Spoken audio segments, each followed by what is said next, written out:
Have you ever been trying to read a really dense scientific paper? Something for work or even just out of curiosity, Yeah. and you kind of wish that there was an easier way to understand it, Yeah. a way to just cut through all the jargon and complexity and really grasp the core ideas. Totally. Like you see paragraphs of text and you see these complicated looking diagrams and you think is there any shortcut? Right. A shortcut to truly understanding this material? What if I told you that the act of just putting pen to paper and drawing Oh, wow. could actually be that shortcut? Interesting. We're diving into the fascinating world of learning by drawing today on the Deep Dive. Yeah, learning by drawing. It's a really interesting concept. We've been looking at the research, and one really helpful overview comes from a 2018 paper by Fiorella and Zhang, Okay, published in the Educational Psychology Review. gotcha. And they looked at a bunch of different studies to try to understand when and why creating your own drawings can be such a powerful way to wrap your head around scientific information. I like it. And the key here is that this isn't about artistic talent. Right. This is about using drawing as a tool for thinking. Okay, so I don't have to worry about my artistic skills Yeah. being at the level of a 5-year-old. Exactly. Okay, good. That's a relief. Yeah. No pressure there. So this review by Fiorella and Zhang, Yes. what exactly were they trying to figure out? They were really interested in figuring out when drawing works best as a learning method. They called these the boundary conditions. Oh, okay, And to do this, they compared drawing to other ways that people commonly learn, gotcha. like just reading the material or taking notes. Right. They also looked at how different levels of support or guidance during the drawing process can affect how well people learn. So if somebody's saying draw this way, or if you're just kind of free drawing. Exactly. Yeah. Yeah, different levels of instruction and how that impacts the learning outcomes. Okay, I like it. So our mission today on the Deep Dive is to dig into this research and see if and how learning by drawing can be a valuable tool Absolutely. for you, our listeners, For all of us. to help us quickly become well-informed on these sometimes intimidating scientific topics. Yeah, for sure. Okay, I'm ready. Let's do it. Let's start at the very beginning. What exactly is learning by drawing? So in this context, learning by drawing is all about creating illustrations that represent what you're trying to learn. Okay. And the goal is to really understand it better. Gotcha. Now, Van Meter and Garner, Okay. they're kind of key thinkers in this area. Okay. They say that these drawings should focus on the physical characteristics of a system or an idea That's rather good. than more abstract relationships Right. that you might see in a concept map Yeah. or a written outline. Okay, so a more literal representation. Yeah, a more literal visual depiction of what's going on. So if I'm reading about how a bicycle works, I would be sketching the wheels and the gears and the pedals and the handlebars, not making a list of the parts. Yeah, less about the labels and more about the visual relationships between the parts. Gotcha. So yeah, you got it. So how does drawing engage the brain differently compared to other learning methods? So that's what's so fascinating about this. Yeah. When you simply read something, Yeah. you're mainly building what's called a text base in your mind. Okay. Like you're remembering the key facts and the ideas. Yeah. But when you draw, Okay. you're encouraged to go a bit deeper and you build what's called a situation model. A situation model, what is that? Yeah. So a situation model basically means you're actively connecting Okay. the information in the text with your existing knowledge about the world. Oh, I like that. Yeah. You're really integrating the new information Right. with what you already know. So it's not just about being able to parrot it back, but about really understanding how it fits into the bigger picture of what I already know. Exactly. Yeah. You're building a richer, more meaningful understanding of the topic. I like it. And this actually ties into Kinch's construction integration model of comprehension, Okay. where drawing really helps with that integration part. So I'm actively constructing meaning instead of just passively absorbing information. Exactly. I see. Yeah. Okay. And when we compare it to other learning methods, Yeah. what are we actually doing when you're drawing? Right. So unlike just rereading something or imagining it, Right. when you're drawing, you're creating something tangible. Uh-huh. It's an external representation of what you're learning. Okay, so it's not just in my head. Exactly. You're putting it out there in the world. I see. And, unlike summarizing or explaining something just in words. Right. Drawing forces you to show the visual and spatial relationships I see. between different parts of a system or a concept. So it's a different way of engaging with the information. Totally. Yeah, it's going beyond just the verbal Okay. and tapping into those spatial skills. Okay, so we've got all these theories. Yeah. Dual coding theory. Yeah. Generative learning theory. Right. Multimedia learning theory. Right. We've got all these things that are pointing to the fact that drawing Yeah. is a really good way to learn. Right. So what's the underlying reason why this works? Well, one way to think about it is that we process information through two channels, verbal and nonverbal, Okay. and drawing taps into both of these. So words and images. Exactly. Okay. So when you're drawing, Yeah. you're connecting the verbal information from the text with your own visual understanding. Gotcha. And that's where the magic happens. So by engaging both parts of my brain, I'm basically creating like more pathways to Yeah. understanding. Yeah, I think that's a good way to put it. It's like you're building a stronger neural network for You that are. information. I like it. Yeah. Now, Van Meter and Garner, they came up with this theory about drawing construction. Yeah, the generative theory of drawing construction. Yeah, what's that all about? It breaks down the process of learning by drawing into 4 stages. 4 stages. Okay. First, you select the most important information from the text. Then you organize it into a verbal summary in your mind. Then you integrate that with what you already know Right. to create a visual representation. Okay. And then finally, you externalize that image as a drawing. I see. Yeah. Yeah. So it's a step-by-step process of translating the information from Yeah. words to visuals. So I'm not just like randomly drawing. No, it's a very deliberate and purposeful process. I like it. Yeah. And Cox, Yes. I read that he talked about forced integration. Yeah, forced integration is key here. What do you mean by that? So Cox was pointing out that when you draw, Uh-huh. you're forced to integrate Okay. the verbal and visual information. Gotcha. You can't just draw something complex without connecting the words to a visual concept. Right. It has Like- to all come together. Exactly. Okay. And then Van Meter and Fioretto, Yeah. they updated this model a little bit later on. Right. They added an important element to the model. What was that? They emphasized the role of metacognition, which is like thinking about your own thinking. Right. So being aware of how I'm learning. Yeah, and monitoring your understanding. Gotcha. So they pointed out that when you're drawing, Uh-huh. you're constantly self-monitoring. Okay. You're checking if your drawing actually aligns with what you're understanding from the text. Right. And if you can't draw something or if it doesn't seem to fit, Right. that's a sign that you might need to go back and revisit the text. So that moment of struggle Yes. is actually like a learning opportunity. Exactly. It's a signal to pay closer attention. Okay, so now we kind of have a grasp on what learning by drawing is Yeah, we've laid the foundation. and how it works. Right. So let's look at how it compares to other common ways of learning. Yeah, let's get into the comparison. We'll start with the obvious one. Mm. Just reading. Yeah, reading only, or maybe using some text-focused strategies. Yeah, like highlighting or summarizing or Yeah, paraphrasing. exactly. So if I'm just reading a scientific text Right. and I'm maybe taking some notes, Uh-huh. how does drawing compare to that? So the research is really consistent here. Okay. Drawing tends to be more effective Than just reading. than just reading or just using those simple text-focused strategies. Okay. Fiorella and Zhang found that Yeah. on average, people had significantly better comprehension Lovely. when they drew compared to when they just read. Interesting. And the benefit was even bigger when it Wow. came to transferring that knowledge. Right, so using it in a new situation. Exactly.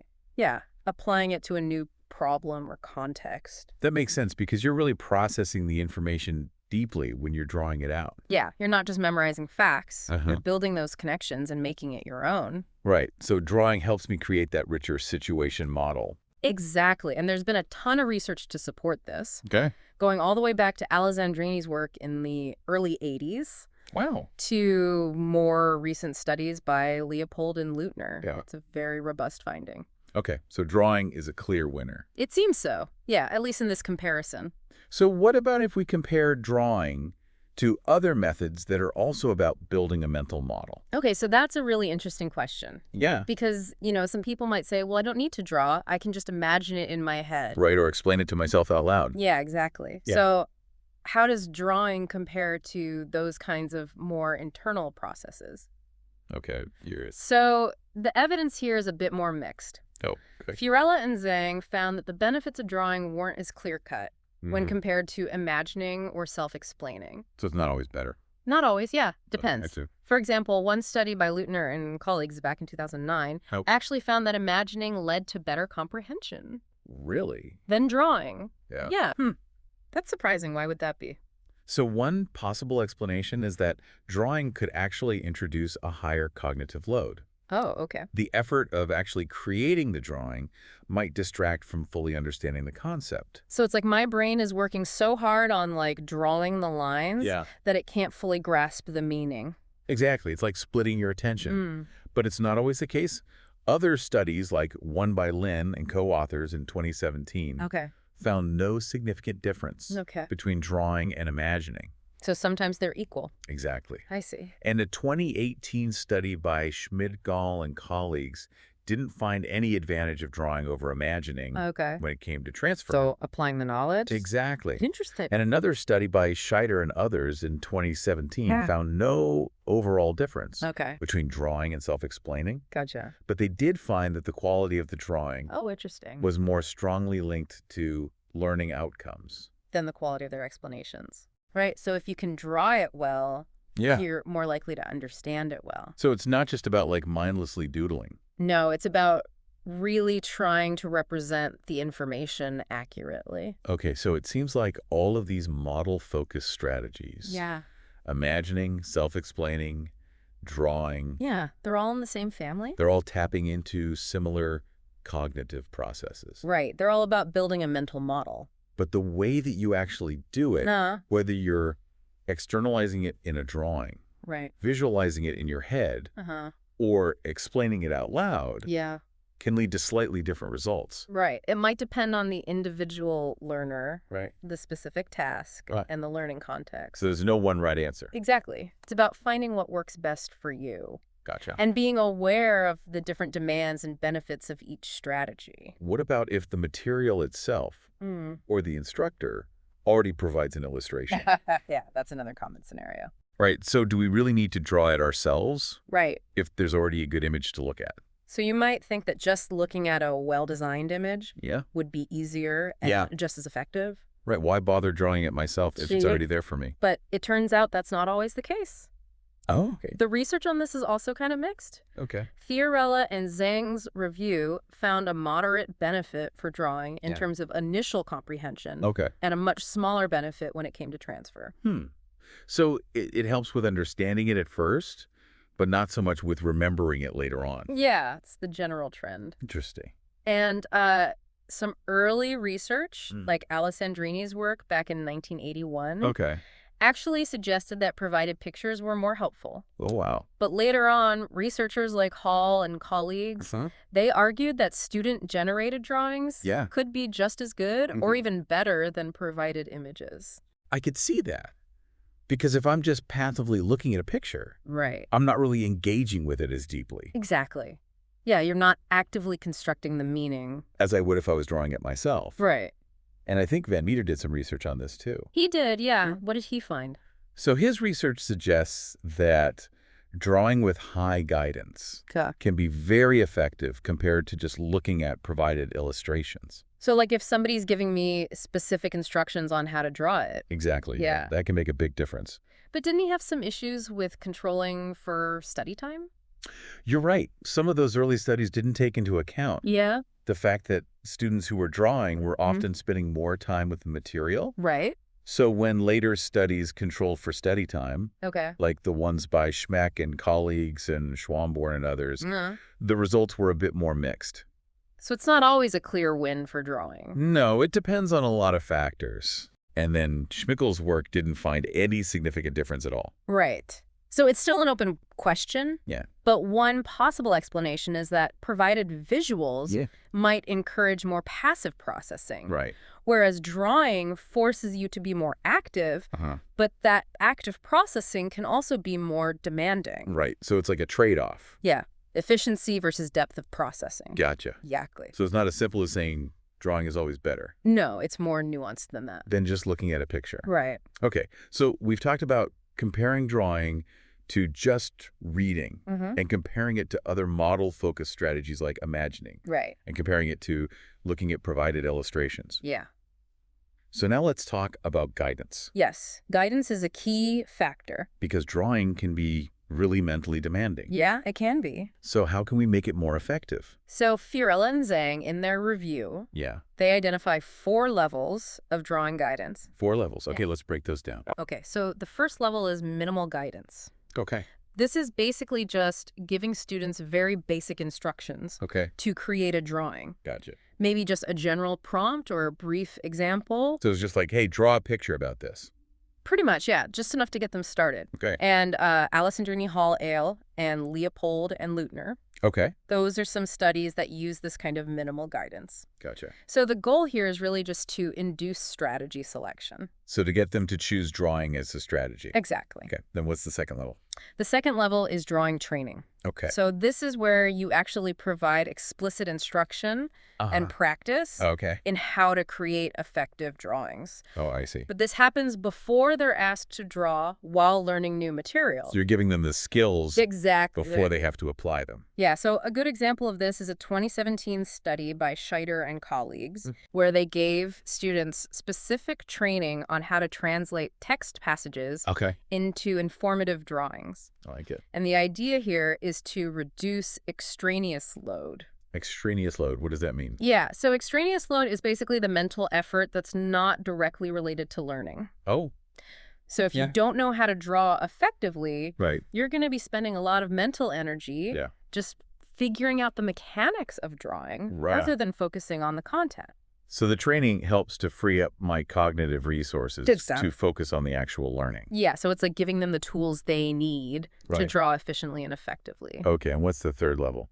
The third level is partially completed illustrations.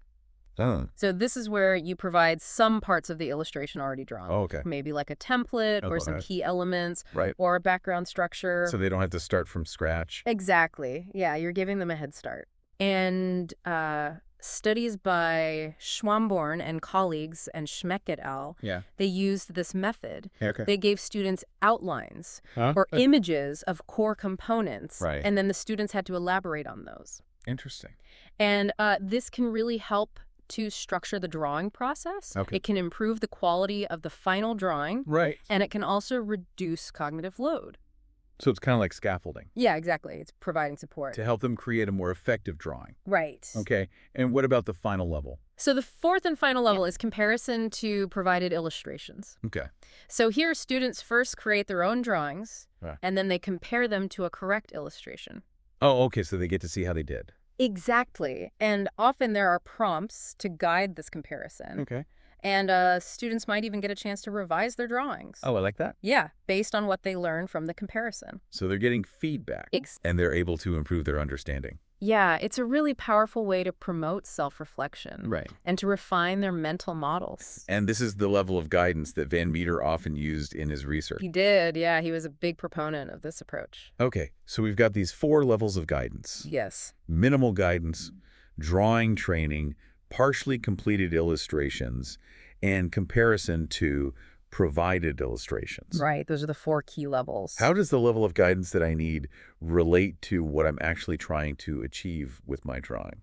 So that's a really important consideration Right. when drawing is compared to just reading or those text-focused strategies. Yeah. It seems like minimal guidance is often enough Okay. to see a learning benefit. So if I'm just trying to understand something better than I would by just reading it, Yeah, I don't need a lot of guidance. exactly. You can just jump in and start drawing. Okay, but what if I'm comparing drawing to other active strategies? Okay, so if you're comparing it to imagining or self-explaining, those are already pretty effective strategies. Right. So in those cases, Yeah, higher levels of guidance might be needed I see. because the drawing needs to be well executed to Right. really provide an advantage. So the guidance helps to ensure that I'm drawing effectively. Exactly. It helps to manage the cognitive load, Uh-huh. and it ensures that you're getting the most out of the drawing process. And what about comparing drawing to provided illustrations? So when you're comparing drawing to just looking at a provided image, Uh-huh. the level of guidance also matters. Okay. Drawing with minimal guidance sometimes doesn't lead to better learning Right. than just studying the image. Interesting. But with higher levels of guidance, Okay. especially when students are comparing and revising their drawings, Right. the benefits of drawing become more apparent. Gotcha. So guidance can really make a difference. So the more guidance I get, Yeah. the more likely I am to benefit from drawing. Especially when compared to looking at a provided image. But I guess that also takes more time and resources. It does, yeah, there's always a trade-off Right. between effectiveness and efficiency. Okay, so it's really about choosing the right level of guidance for my specific goals and situation. Yeah, finding that sweet spot. Gotcha. So we've talked a lot about comparing drawing to other methods, Right. but there are other factors Yeah. that can influence how well we learn by drawing. Okay, like what? So one important area is metacognition. Metacognition. We talked about that earlier. Oh, did, yeah. It's about thinking about thinking. Exactly. Yeah. Yeah, it's about being aware of your own learning process. So how does metacognition relate to drawing? There's some evidence Yeah. that drawing can actually enhance self-monitoring.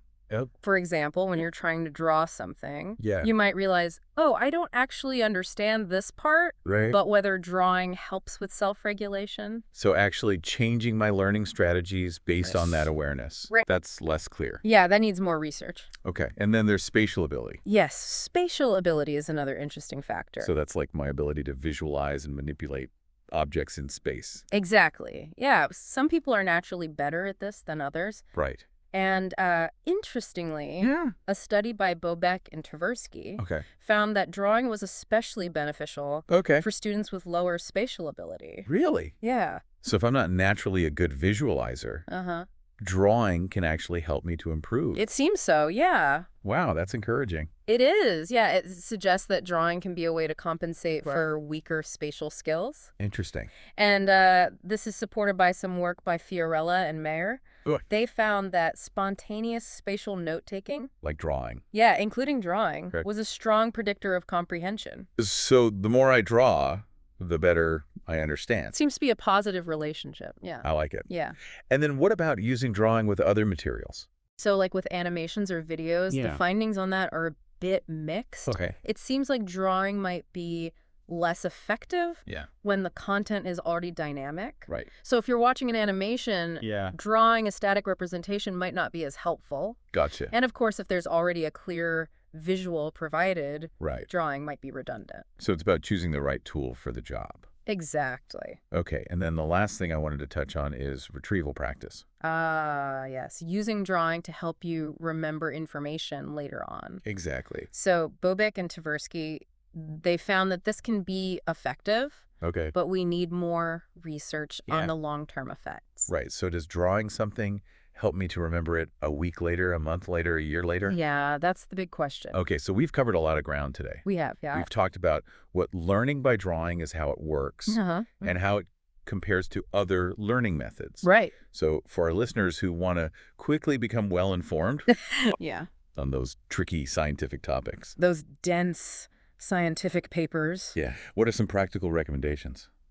Okay, so first of all, Yeah. it's definitely worth trying drawing as a tool, Yeah. especially when you're dealing with complex scientific texts Right. that describe spatial relationships or Yeah. processes. So next time I'm reading about like a biological process or Yeah. a chemical reaction, Mm-hmm. I should maybe grab a pen and paper Exactly. along with my highlighter. Yeah, it's a good complement to other strategies. Okay. And then the second thing is, So the quality of your drawing does matter. okay, so it's not just about doodling. No, it's about trying to represent the information accurately Right. and even doing some self-correction as you go. So like checking back with the text. Exactly, yeah. Yeah. Make sure your drawing is aligned with what you're reading. Okay. And then the third thing is, So if there's already a good illustration available uh-huh. and you're short on time, Yeah. it might be more efficient to just study that visual. Right. Maybe try to explain it to yourself or trace the processes in your mind. Okay. If I need to get up to speed quickly, Yeah, I can leverage existing visuals. right. But if I really want to understand it deeply, Uh-huh. I should draw it myself.